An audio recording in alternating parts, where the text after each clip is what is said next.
Horror Stores. The Watcher in Apartment 4B. The notification popped up on my phone at 2:47 a.m. Motion detected. Living room camera. I groaned, assuming my cat had knocked something over again. But when I opened the app, my blood turned to ice. A figure stood perfectly still in the center of my living room, facing directly at the camera. Not my cat. A person.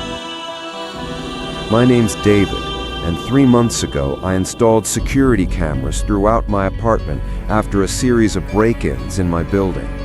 The cameras were supposed to make me feel safer. They did the opposite. That first night, I watched in real time from my bedroom as the intruder stood motionless for exactly 3 minutes. They wore dark clothing, face obscured by a hood. Then, as suddenly as they appeared, they walked backward, yes, backward, out of frame toward my kitchen. The kitchen camera showed nothing. They had vanished. I called 911 immediately. The police found no signs of forced entry, nothing stolen, no evidence anyone had been there except for the footage. They suggested I change my locks and file a report. That's it.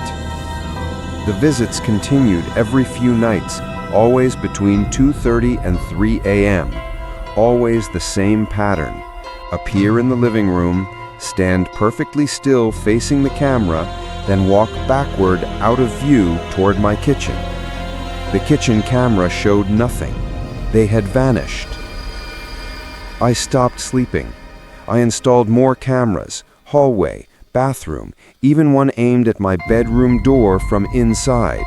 I bought new locks, a security bar for the door, window alarms. Nothing helped. 2 weeks in, something changed. The figure started leaving objects behind. First, a single photograph placed on my coffee table, a picture of me sleeping, taken from inside my room. The timestamp showed it was from before I installed the cameras. Then came personal items I thought I'd lost. My father's watch that disappeared years ago, a journal from college, a tooth I had pulled as a kid. Each item was pristine, arranged carefully where the figure had stood. I stayed at hotels, at friends' places, even slept in my car, but I kept the camera app open, watching. The figure still came, still performed the same ritual. One night, staying at my sister's house an hour away, I watched as they held up a piece of paper to the camera. Written in my own handwriting were words I didn't remember writing. You can't escape yourself. The breaking point came 6 weeks after the first incident. I decided to confront them. I hid in my bedroom closet with a baseball bat, phone in hand, waiting. 2:43 a.m. Motion detected. I watched the feed as the figure entered, took their position. I burst out, bat raised, screaming.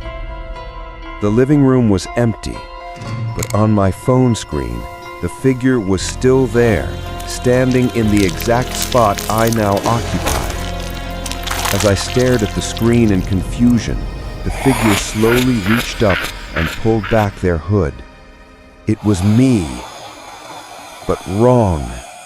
My face, but with hollow black eyes, skin gray like a corpse, mouth stretched in an impossible smile. The thing that looked like me waved at the camera, at me watching myself, then walked backward, as always. I moved out that night, leaving everything behind. But last week, my new apartment's landlord mentioned he was installing security cameras for all tenants. Come on in, The make first yourself at home. notification came at 2:47 a.m. Motion detected. Living room camera. I haven't opened the app. I won't. But I know what's waiting for me there. Horror Stories. Story 2. Night Shift at the Warehouse.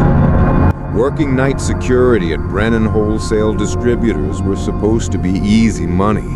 Watch monitors, do hourly rounds, stay awake, that's it.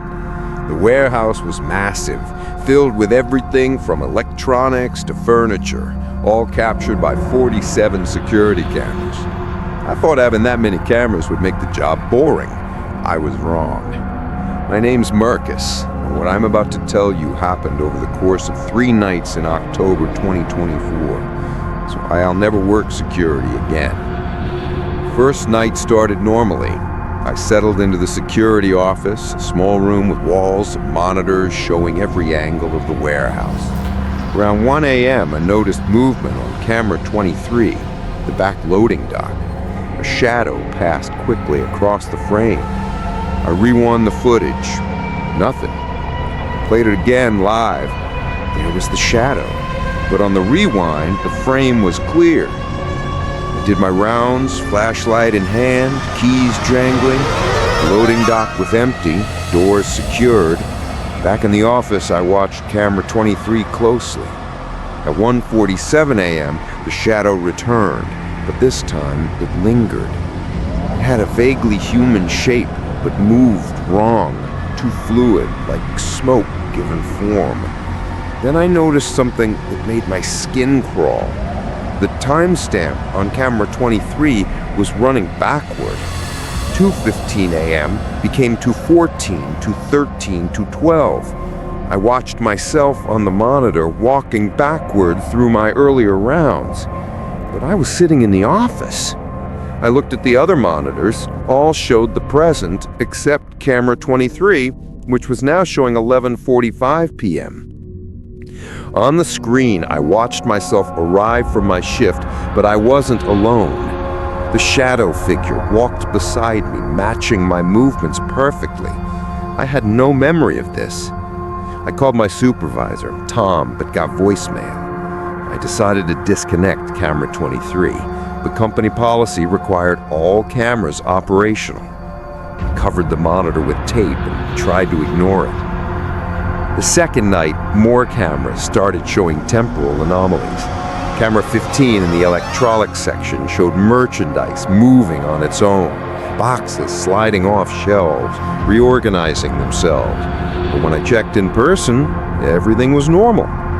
Camera 31 near the employee break room showed people I didn't recognize, having conversations, eating lunch, living out entire workdays and fast forward.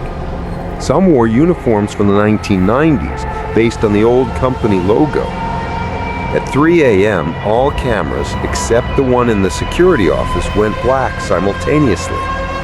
Then, one by one, they came back online, showing the same scene, the shadow figure standing in different locations, but in each feed, it was pointing. I realized with growing horror that if I traced the direction each figure was pointing, they all led to one location, the old freight elevator that had been sealed off years ago after an accident. I found the incident report in the office files. November 1998. Night security guard Timothy Morse fell down the elevator shaft during rounds. Body never recovered.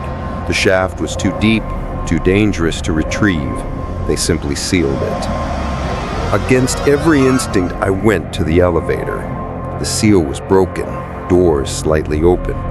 Inside, the cameras I didn't know existed showed a view I couldn't understand. The security office, but from an impossible angle, as if the camera was inside the monitors looking out. And there I was, sitting at the desk, but also standing beside me was the shadow. As I watched, the shadow leaned toward my seated form and seemed to whisper something. The me at the desk suddenly stood up and started walking toward the elevator. I ran back to find the office empty, my chair still spinning. On the monitors, I could see myself on every camera walking through the warehouse, but I was standing still. Each version of me was at a different point in time, past, present, and what looked like future footage of me doing things I hadn't done yet. The third night, I brought a priest. Father Rodriguez had performed blessings before, but when he saw the monitors, he went pale. He said, "This isn't a haunting. Something here is broken. Time itself is wounded." At midnight, all the monitors showed the same timestamp, November 15th, 1998, 3:33 a.m. We watched as Timothy Morse made his rounds 26 years ago. The shadow followed him, pushed him into the elevator shaft. But then the footage kept going.